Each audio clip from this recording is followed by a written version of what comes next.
മുഹമ്മദ് നബി സല്ലല്ലാഹു അലൈഹി വസല്ലമയുടെയോ അമ്പിയാക്കൾ ഔലിയാക്കൾ എന്നിവരുടെയോ ഉമ്മ വാപ്പ തുടങ്ങി മരണപ്പെട്ടവരുടെയോ വഫാത്തിന്റെ ദിവസം ആളുകൾ ഒരുമിച്ചുകൂടി ഭക്ഷണം ഉണ്ടാക്കി ഖുർആൻ മറ്റു ദിക്റുകൾ ചൊല്ലി മരണപ്പെട്ടവർക്ക് വേണ്ടി ദുആ ചെയ്ത് ഭക്ഷണം കഴിച്ച് പിരിയുന്നതിന് നമ്മുടെ നാട്ടിലെ ആളുകൾ ആണ്ട് നേർച്ച എന്ന് പറയും. ഞാൻ കൂടി പറയാം.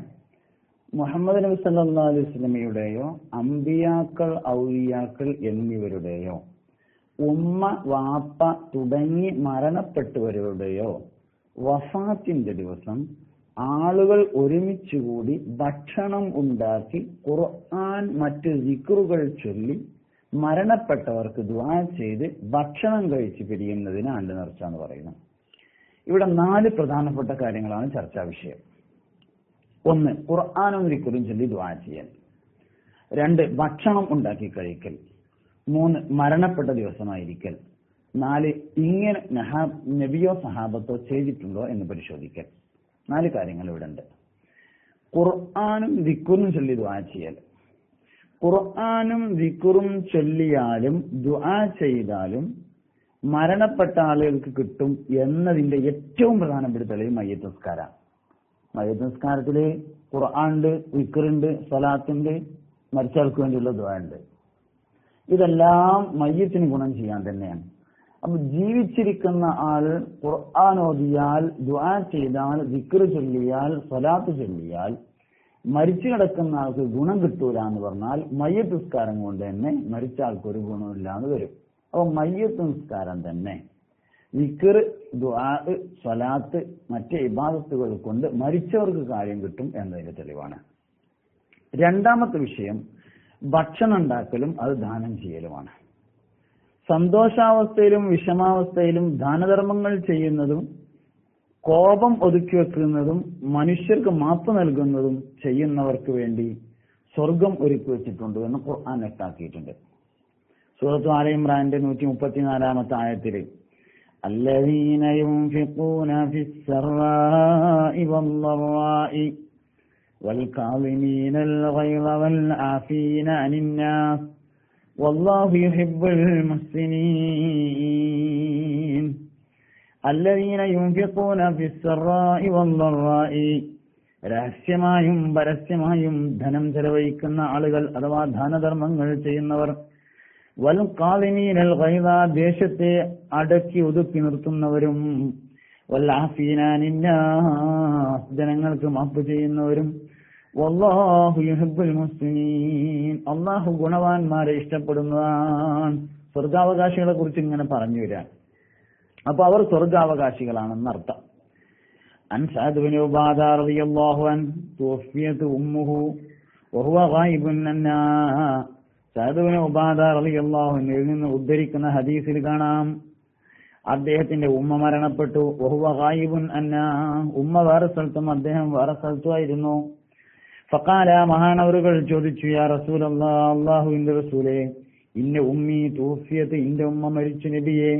വഅന ഗായിബുൻ അന്നാ, ഉമ്മ വേറെ സ്ഥലത്തും ഞാൻ വേറെ സ്ഥലത്തുമാണ് പൊന്നാര നബിയെ. അയൻഫഉഹാ ശൈഅൻ ഇൻ തസദ്ദഖതു ബിഹി അന്നാ, ഉമ്മയെ തൊട്ട് ഞാൻ സദഖ ചെയ്താൽ അത് ഉമ്മാക്ക് കിട്ടുമോ നബിയെ, വല്ല ഉപകാരം ചെയ്യോ നബിയെ? ഖാല, നബി തങ്ങൾ പറഞ്ഞു, നഅം, അതേ. ബഹുമാനപ്പെട്ട ഇമാം ബുഖാരി റളിയല്ലാഹു അൻഹു ഹദീസ് തന്റെ സ്വഹീഹിലെ 2556-ാമത്തെ ഹദീസായിട്ടും ബഹുമാനപ്പെട്ട ഇമാം മുസ്ലിം റളിയല്ലാഹു അൻഹു തന്റെ സ്വഹീഹിലെ 43080-ാമത്തെ ഹദീസായിട്ടും ഈ ഹദീസ് റിപ്പോർട്ട് ചെയ്തിട്ടുണ്ട്. വളരെ പ്രബലമായ ഹദീസ്. അപ്പൊ ഇതുകൊണ്ട് ദാനധർമ്മങ്ങൾ മരിച്ച ആൾക്ക് കിട്ടും എന്നത് സ്ഥിരപ്പെടും ഈ ഹദീസ് കൊണ്ടും ആദ്യം പറഞ്ഞ ആയത്ത് കൊണ്ടും.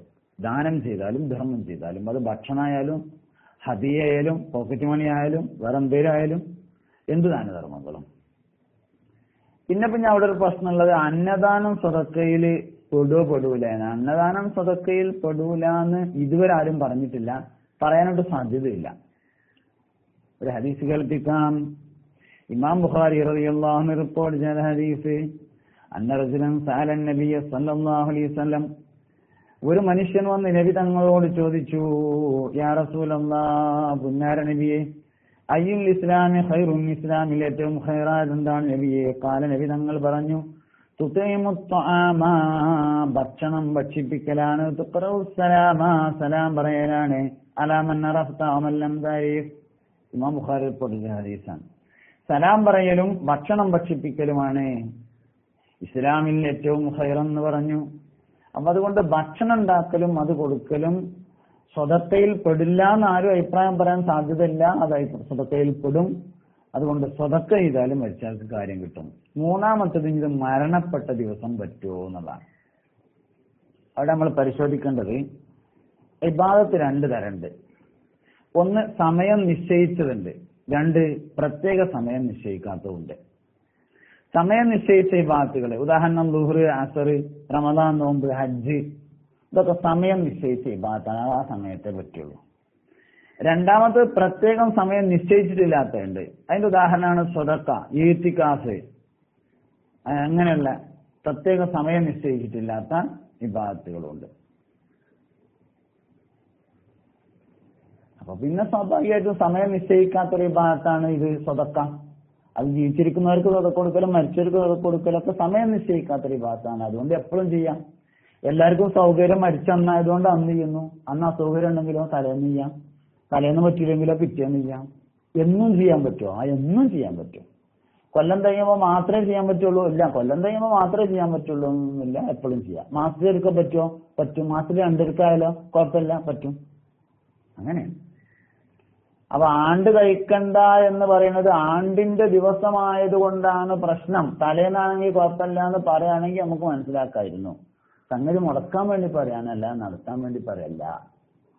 അന്ന് എല്ലാവർക്കും സൗകര്യം ആയതുകൊണ്ട്, പിന്നെ അന്ന് ഓർക്കാനും ഓർമ്മ വരാനും കൂടുതൽ നല്ലതായതുകൊണ്ട് അന്ന് ചെയ്യുന്നു എന്നേ ഉള്ളൂ. അപ്പൊ അന്ന് ചെയ്യുന്നതിന് കുഴപ്പമുണ്ടോ? അന്ന് ചെയ്യുന്നതിന് കുഴപ്പമില്ല. അല്ലാത്ത ദിവസം ചെയ്യണേനോ? അല്ലാത്ത ദിവസം ചെയ്യുന്നതിന് കുഴപ്പമില്ല. അതിന്റെ കാര്യം അത്രേ ഉള്ളൂ. നാലാമത്തത്, ഇങ്ങനെ നബിയോ സഹാബത്തോ ചെയ്തിട്ടുണ്ടോ? നബിയും സഹാബത്തും ചെയ്യാത്തത് ചെയ്യാൻ പറ്റുമോ? ഇതാണ് മൂന്നാമത്തെ പ്രശ്നം. ഇവിടെ ഒരു പ്രധാനപ്പെട്ട കാര്യം എന്താ വെച്ചാല്, നബിയും സഹാബത്തും ചെയ്തതല്ലാത്ത എല്ലാം ചെയ്യാൻ പറ്റാത്തതും അനാചാരവുമാണോ? നബി സല്ലല്ലാഹു അലൈഹി വസല്ലമയും സഹാബത്തും ചെയ്തത് മാത്രമേ നമുക്ക് ചെയ്യാൻ പറ്റുള്ളൂ, അല്ലാത്ത ഒക്കെ അനാചാരമാണോ? പരിശോധിക്കേണ്ട കാര്യമാണ്. അങ്ങനെയാണെങ്കിൽ ഒരുപാട് കാര്യങ്ങൾ അനാചാരം ഉണ്ടാവും. ആയിഷ ബീവി റളിയല്ലാഹു അൻഹയുടെ വീടിന്റെ വാതിൽ തേക്കായിരുന്നു എന്ന് വന്നിട്ടുണ്ട്, പിലാവായിരുന്നു എന്ന് വന്നിട്ടില്ല. നമ്മൾ ഇന്ന് കഴിക്കുന്നത് പോലെയുള്ള ഭക്ഷണം നബിയോ സഹാബത്തോ കഴിച്ചതായി വന്നിട്ടില്ല. ഒട്ടകത്തമ്മയോ കുതിരമ്മയും കഴുതമ്മയും യാത്ര ചെയ്തതായി വന്നിട്ടുണ്ട്, മോട്ടോർ സൈക്കിളും യാത്ര ചെയ്തതായി വന്നിട്ടില്ല. ഭക്ഷണം തന്നെ എടുത്താൽ ഭക്ഷണം സുന്നത്താവുന്ന സമയം, ഭക്ഷണം ജായിസാവുന്ന സമയം, ഭക്ഷണം നിർബന്ധമാവുന്ന സമയം, 3 സമയമുണ്ട്. അപ്പൊ ഭക്ഷണം കഴിച്ചാൽ, ബിരിയാണി കഴിച്ചാൽ ജായിസാവുന്ന സമയമുണ്ട്, ബിരിയാണി കഴിച്ചാൽ സുന്നത്താവുന്ന സമയമുണ്ട്, ബിരിയാണി കഴിക്കാൻ നിർബന്ധമാവുന്ന സമയമുണ്ട്. അപ്പൊ സംഗതി ഇബാദത്ത് തന്നെയാണ്. എന്നാൽ നബിയും സഹാബത്തും അത് കഴിച്ചോ? ഇങ്ങനെ ഏതെടുത്ത് നോക്കിയാലും നബിയും സഹാബത്തും ചെയ്യാത്തത് മുഴുവൻ അനാചാരമാണ് എന്ന് വെക്കുകയാണെങ്കിൽ നമ്മുടെ ജീവിതത്തിൽ കുറേ അനാചാരമുണ്ട്. അതുകൊണ്ട് പുണ്യനബിയും സഹാബത്തും ചെയ്യാത്തതൊക്കെ അനാചാരമൊന്നുമല്ല. ജായിസ് അല്ലാത്ത ഒരു കാര്യമാണെങ്കിൽ അനാചാരമാണ്. ജായിസ് ആയ കാര്യമാണെങ്കിൽ എങ്ങനെ അനാചാരമാകുന്നത്? ഇവിടെ പിന്നുള്ളത് തർക്കത്തിലുള്ള 2 വിഷയമാണ്. ഈ 4ഉം തർക്കിക്കേണ്ട കാര്യമില്ലാത്തതാണ്. എന്നാൽ 2 കാര്യം തർക്കത്തിൽ വരും. ഒന്നാമത്തേത്, ഇമാം ബുഖാരി റളിയല്ലാഹു അൻഹു റിപ്പോർട്ട് ചെയ്ത ഒരു ഹദീസില്, വസിയ്യത്ത് ചെയ്യാതെ മരിച്ചവർക്ക് മാത്രമാണ് ജീവിച്ചിരിക്കുന്നവർ ചെയ്യുന്ന ഗുണങ്ങൾ ഖബറിൽ കിട്ടുന്നത് എന്നറിയിക്കുന്ന ഒരു ഹദീസ് ഇമാം ബുഖാരി റളിയല്ലാഹു അൻഹു റിപ്പോർട്ട് ചെയ്തിട്ടുണ്ട്. وعن جابر رضي الله عنه وعن جرير بن عبد الله رضي الله عنه قال كنا نرى الاجتماع الى اهل الميت وصنعة الطعام من النياح എന്ന ഒരു ഹദീസ് ഇബ്നു മാജ റളിയല്ലാഹു അൻഹു റിപ്പോർട്ട് ചെയ്തിട്ടുണ്ട്. ഈ 2 ഹദീസാണ് യഥാർത്ഥത്തിൽ സംശയം ഉണ്ടാക്കുന്ന 2 ഹദീസുകൾ. ഒന്ന്, വസിയ്യത്ത് ചെയ്യാതെ മരിച്ചവർക്ക് മാത്രമാണ് ജീവിച്ചിരിക്കുന്നവർ സദഖ ചെയ്താൽ ഗുണം കിട്ടുന്നത് എന്ന് തോന്നിപ്പോകുന്ന ഹദീസ്. ഈ ഹദീസിനെ ഇമാം ബുഖാരി റളിയല്ലാഹു അൻഹു വസിയ്യത്തിന്റെ ബാബിലാണ് ഉദ്ധരിച്ചിട്ടുള്ളത്. അതുകൊണ്ട് വസിയ്യത്തിന്റെ ബാബിലാണ് ഈ ഹദീസ് പറഞ്ഞത് എന്നതുകൊണ്ട് വസിയ്യത്ത് ചെയ്യാതെ മരണപ്പെട്ടവർക്ക് മാത്രമാണ് ബാക്കിയുള്ളവരുടെ സ്വതക്ക ഗുണം ചെയ്യുക എന്ന് കിട്ടൂല. വസിയ്യത്ത് ചെയ്യാതെ മരണപ്പെട്ടവർക്കും ബന്ധുക്കൾ സ്വതക്ക ചെയ്താൽ കിട്ടും എന്നേ ഈ ഹദീസ് കൊണ്ട് വരുള്ളൂ. ബാക്കിയുള്ളവർക്ക് കിട്ടൂല എന്ന ഹദീസ് കൊണ്ട് വരില്ല. ആ ഹദീസ് അതിൽ ഉദ്ധരിക്കണതിന് എന്തിനാ? ഒരു സംശയമുള്ളത് കൊണ്ടാണ്. വസിയ്യത്ത് ചെയ്യാതെ മരിച്ചവർക്കും കിട്ടോ എന്ന സംശയം തീർക്കാൻ വസിയ്യത്ത് ചെയ്യാതെ മരിച്ചവർക്കും ബന്ധുക്കൾ സ്വതക്ക ചെയ്താൽ കിട്ടും എന്നറിയിക്കാനാണ് ഹദീസ് അവിടെ കൊടുത്തിട്ടുള്ളത്. അല്ലാതെ വസിയ്യത്ത് ചെയ്യാതെ മരിച്ചവർക്ക് മാത്രമേ ബന്ധുക്കൾ കൊടുത്താൽ കിട്ടുള്ളൂ എന്നറിയിക്കാനല്ല.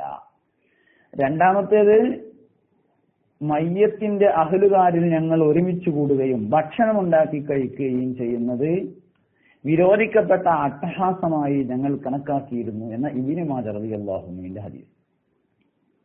നമ്മൾ മനസ്സിലാക്കേണ്ട ഒരു കാര്യം, ജാഹിലിയ കാലഘട്ടത്തിൽ നടപ്പുണ്ടായിരുന്ന ഒരു കാര്യമാണ് വിളക്ക് കത്തിച്ച് ലൈറ്റ് കത്തിച്ച് ഭക്ഷണം ഉണ്ടാക്കി ചെണ്ടമുട്ടി വീട്ടുകാരെ ബുദ്ധിമുട്ടിച്ച് ഉള്ള ഒരു പരിപാടി മരണപ്പെട്ട അന്ന് വീട്ടിൽ നടക്കും. നമ്മുടെ നാട്ടില് അന്ന് ഭക്ഷണം ഉണ്ടാക്കുന്ന രീതി തന്നെയല്ല. ഭക്ഷണം ഉണ്ടാക്കുക എന്നത് മരണ വീട്ടുകാരല്ല, അവർക്ക് പറ്റൂല. വയുസന്നുലി ജീറാനി അഹ്ലിഹി തഹീഅത്തു ത്വആമിൻ യുശ്ബിഉഹും യൗമഹും വലൈലതഹും വയുലിഹ് അലൈഹിം ബിൽ അക്ൽ എന്നാണ് തുഹ്ഫ 3:207 പറഞ്ഞിട്ടുള്ളത്. മയ്യത്തിന്റെ ബന്ധുക്കളുടെ അയൽവാസികൾക്ക് ഒരു രാവും ഒരു പകലും വയറു നിറയാനുള്ള ഭക്ഷണം ഉണ്ടാക്കി കൊടുക്കലും പ്രേരിപ്പിച്ചും കീർത്തിച്ചും അത് കഴിപ്പിക്കലും മയ്യത്തിന്റെ അയൽവാസികൾക്ക് സുന്നത്താണ് എന്നാണ്. അപ്പൊ അന്ന് അവിടെ ഭക്ഷണം ഉണ്ടാക്കാൻ അഹ്ലുസുന്നത്ത് വൽ ജമാഅത്ത് പറയുന്നില്ല. യാസീനോദലോ ദുആ ചെയ്യലോ ഒന്നല്ല, ഭക്ഷണം ഉണ്ടാക്കാൻ പറഞ്ഞിട്ടില്ല. മാത്രമല്ല, മരിച്ച ദിവസം മരിച്ച വീട്ടിൽ ഭക്ഷണം ഉണ്ടാക്കി കഴിക്കുക എന്നത് അത്ര ഗുണകരമല്ല. അത് അയൽവാസികളുടെ മേൽ സുന്നത്തായ കാര്യമാണ്. അത് അയൽവാസികൾ തന്നെയാണ് ചെയ്യേണ്ടതും.